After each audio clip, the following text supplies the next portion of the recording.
There is a recent trend on TikTok that is going viral right now in terms of sustainability. The word is called underconsumption core or underconsumption.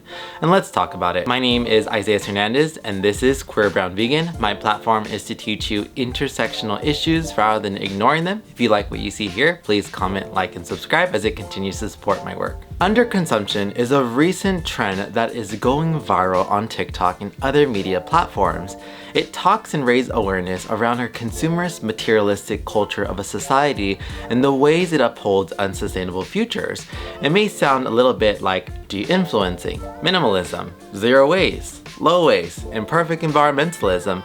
All of them share common shared themes around the limitations of what an individual can do, which is starting from the products that you own. However, I think that underconsumption right now that is going viral teaches us two things. One is that the general social media user is desiring content around sustainability, and the second is that they are looking for ways in which they can relate to the general person who may not see themselves as an environmentalist or a conscious consumer, but rather see themselves as an accessible way to provide people the things that they have. The origins of underconsumption need to be talked about more because it's not a new term. Actually, underconsumption is talked a lot in economics.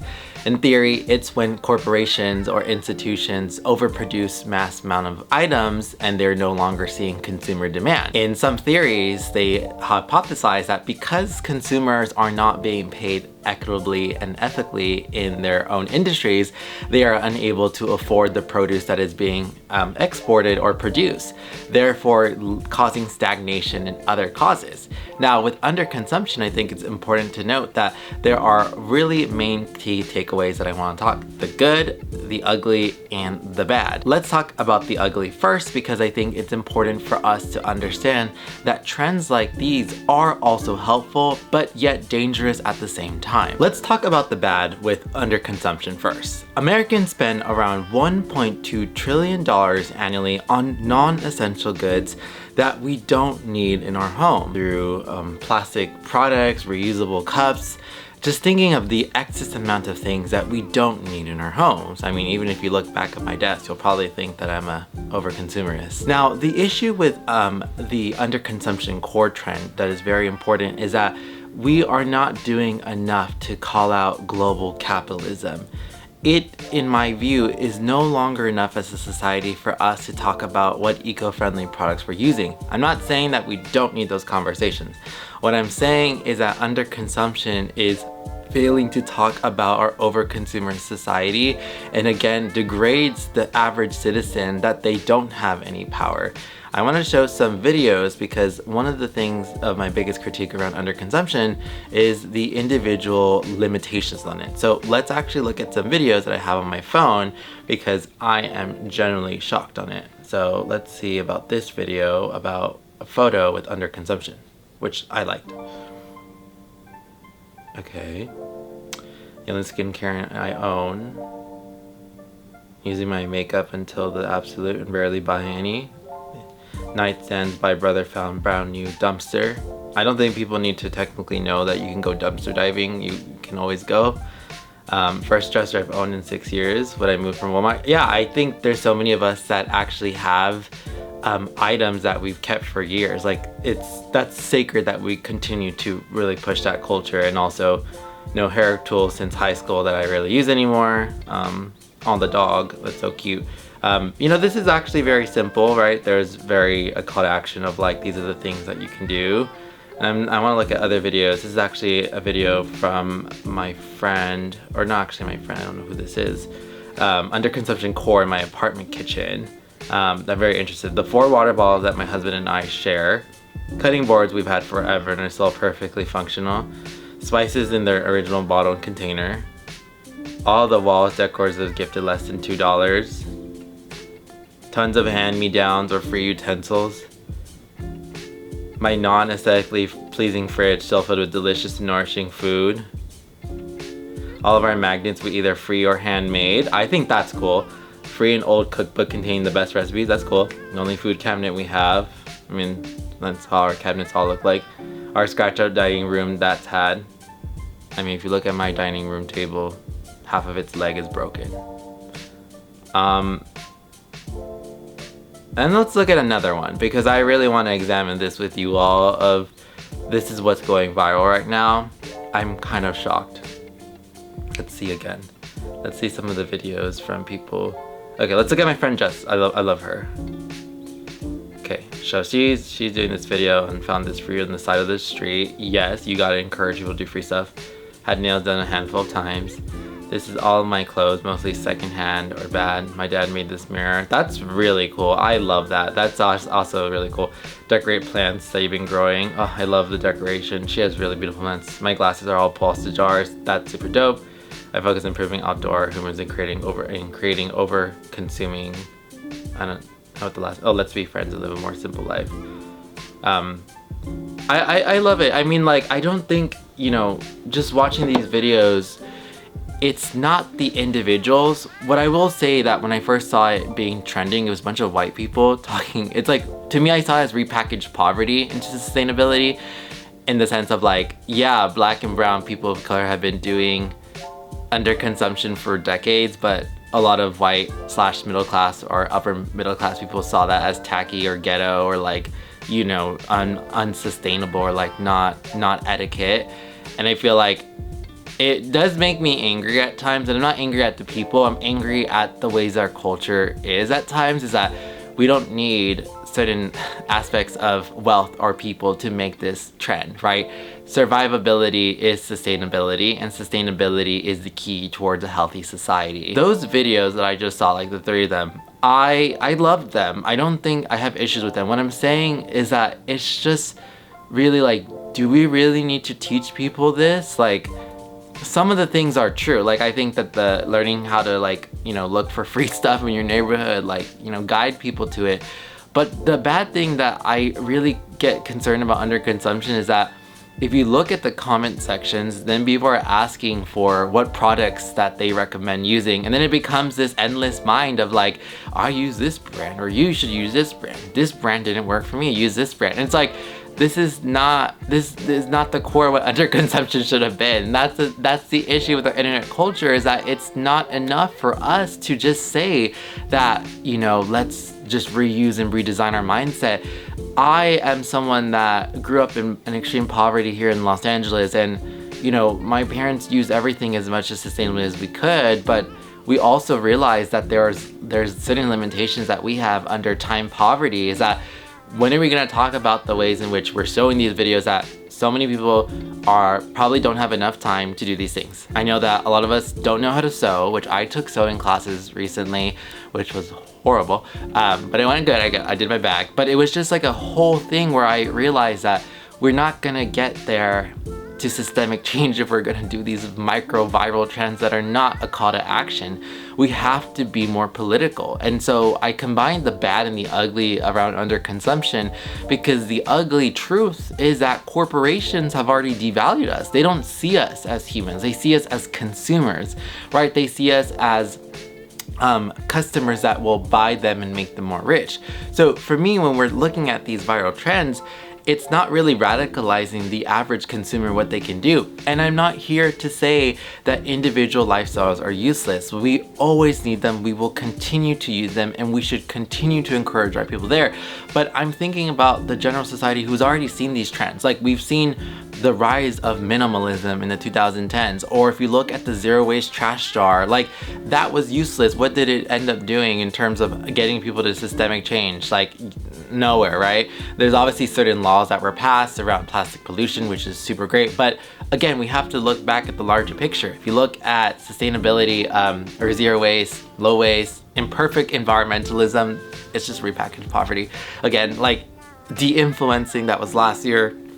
De-influencing and deconsumption to me are like the same things. Like, I'm not saying that they're unique, but like de-influencing is challenging influencers and also consumers to stop buying excessive products, which I feel like underconsumption is just saying like, hey guys, like, you know, you can reuse this jar for water, and it's like, that's not going to solve the climate crisis.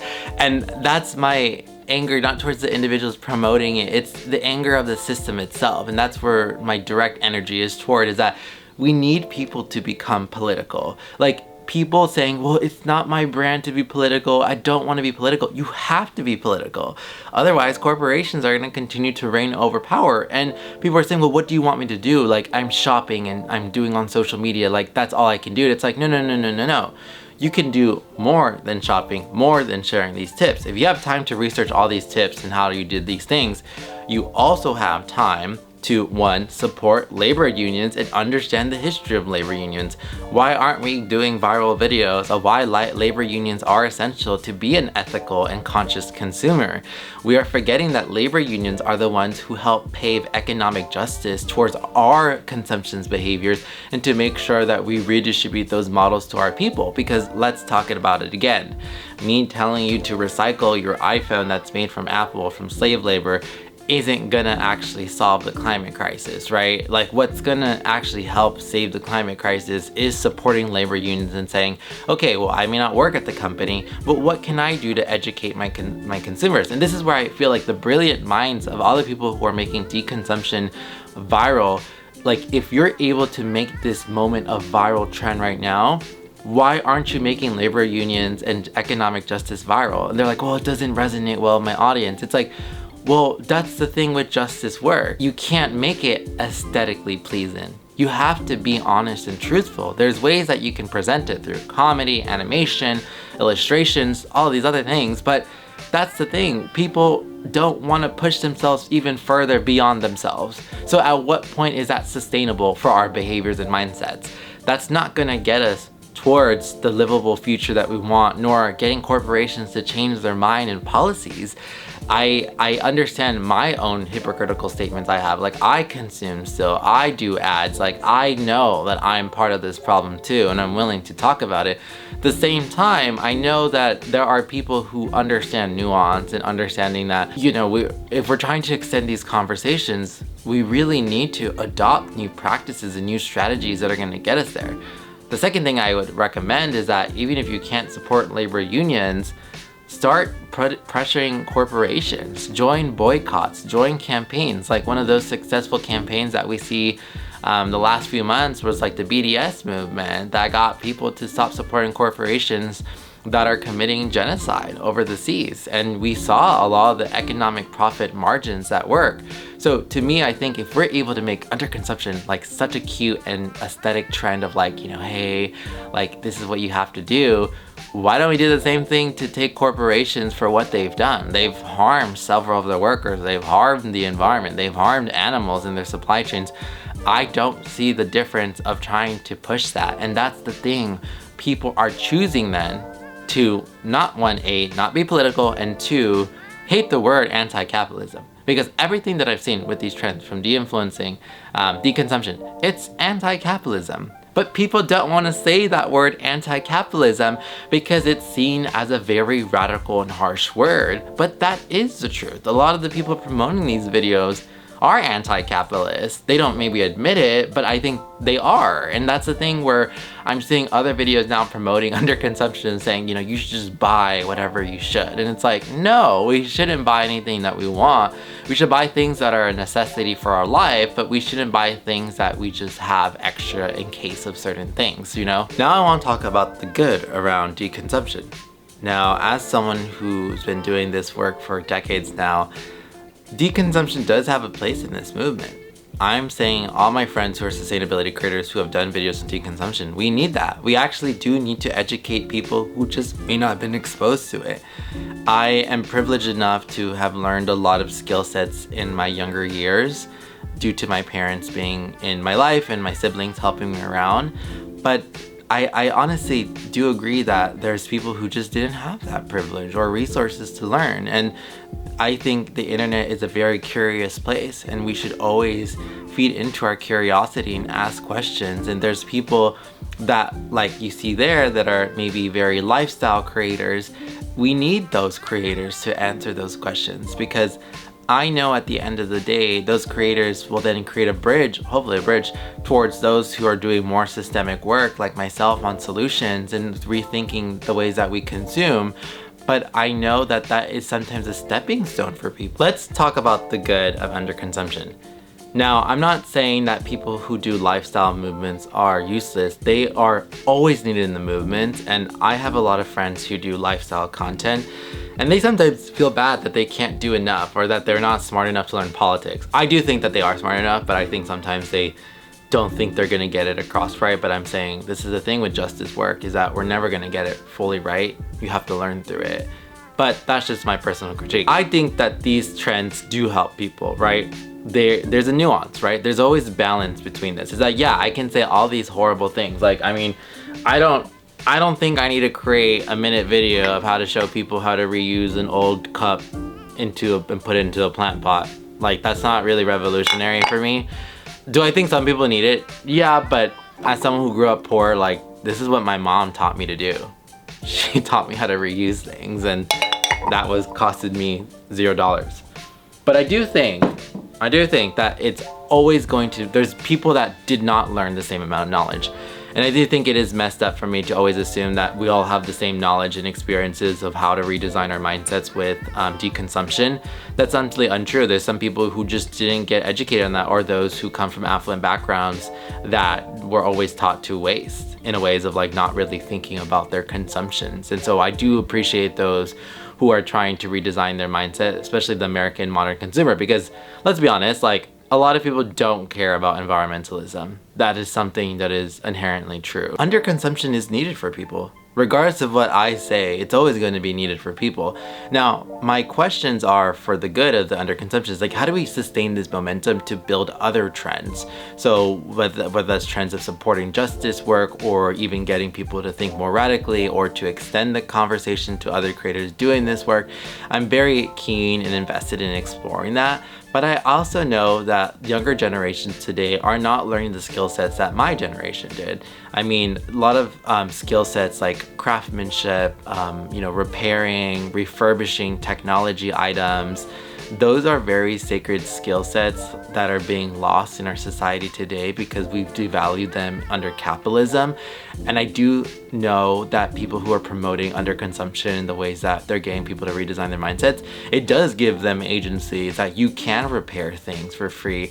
What I would love to see with deconsumption is that we may not, even if you feel uncomfortable to be radical or to extend that systemic change, why don't we teach a culture to share that with their friends? Right? How many of us have called our friends for help when we need to move something or to get rid of our items or wanted to sell our items, right? I remember in college, like letting my friends use my clothes, or we swapped them, or we would ask if something broke in the house, if someone knew how to fix it, and we would exchange skill sets, or someone knew how to sew. These are things that I do recognize that younger generations are not exposed to them. Like, they stripped away a lot in our educational courses, which is why I'm so pro education of workshops of like learning how to sew, home economics for cooking, like, repairing shoes, cutting your hair. Like, these are all things that are essential for people, because we know if we don't take care of our bodies, our health, our mind, then we cannot sustain ourselves within capitalism or operate under what you would say a constant rate of production that we have to do in the system. So I do recognize the importance of having underconsumption. I don't want people to think that if you're promoting underconsumption or you're doing videos of underconsumption that you are the issue. You actually are not. What I'm saying is that you can definitely, even myself, can extend the conversation further by asking your community of followers to understand the issues of overconsumption, or redirecting to people who talk about these issues, because I know that a lot of economists that are promoting circular growth in terms of like circular economics and degrowth models, like they talk about this. It's been talked about in economic theories and models, even in environmental economics. Like, they teach us the ways in which we have to sustainably harvest or use resources, which still has its own issues there. But I do know that it's going to help a lot of people in the long run. Underconsumption, whether you love it or you hate it, which I'm in the between, it's going to exist whether or not I like it or not. Now, I do think that there's a possibility for us to understand that virality is not sustainable in this world anymore. And I fear that the main messages around sustainability and in the embodiment of actions is that if we're just using these as micro trends for virality to get viral videos and likes and followers, that's not going to sustain the environmental movement itself, because then we're going to be branding it as an aesthetic culture or as an aesthetic movement, but not so much an embodiment of it. That is my biggest fears with all the lifestyles that I've seen trending, and I've talked about them. I've done videos on deinfluencing, imperfect environmentalism, the issue of zero waste, and we're still here at the same conversations of like, well, people still need it. And it's like, well, yes, it's 2024. I'm assuming it's not 2010 anymore, but also I'm someone that's very concerned around the larger globe of our context of our political democracy. Our rights are in violations, and if people are saying they're too scared to be political, then to me, what is the point of calling yourself a conscious consumer, an ethical consumer? Because to be ethical is to challenge a dominant oppressive structure that is maintaining the violence towards people who produce the product or source the product. And that to me is a contradiction of individuals promoting deconsumption. So my final call to action is that we as consumers, not even as consumers, as people, need to understand that one, corporations are non-human logo entities. They are not people. I've seen so many people try to humanize these corporations of like, well, there's people, and I'm like, yeah, there's people there, but the corporation, like the logo itself, will always be there, and it's a non-human entity. And also, we know that CEOs and higher up C-suite board members are the ones profiteering off of all the resources. Number two that we need to talk about under consumption is that I fear that Americans are not being as resourceful nor smart as they could be. I am scared at some of the videos I saw of like, you can turn your paper back on the other side and reuse it. I'm like, oh, like guys, like we are in a crisis right now. I don't care. I don't think if there's a wildfire or flood or a tornado, your paper is gonna save you as much as you need to build community care, which means reinvesting in our community relationships, hosting more events, hosting more craft workshops, doing more tours. Getting people together is what's gonna save you, not just me thinking that, how do I redesign this product that took me almost a month to figure out what I wanted to showcase? It's like, we have bigger things to worry about, and I'm not saying that you can't do both, but I do know that we need to step it up. And the third thing is that underconsumption, to me, and the way I always define it, is that it's a redesign of your relationship to a materialistic culture. So underconsumption seeks to defy the norms of an overconsumerist culture while acknowledging the nuances of within a consumer society of what is limited in your realm of purchasing, using, and redistributing. Now, I do know that deconsumption is probably gonna fall off in the next few months. It's no longer be relevant. But I do know that we have to create more trends that are actually towards political democracy and justice-oriented solutions and systemic change to get there. What are your critiques on it? I mean, this video is opinion-based, so it's not always full fact and truths, and there's always people who will disagree with me. So would love to learn your comments below. Let me know, and please feel free to subscribe and like and comment.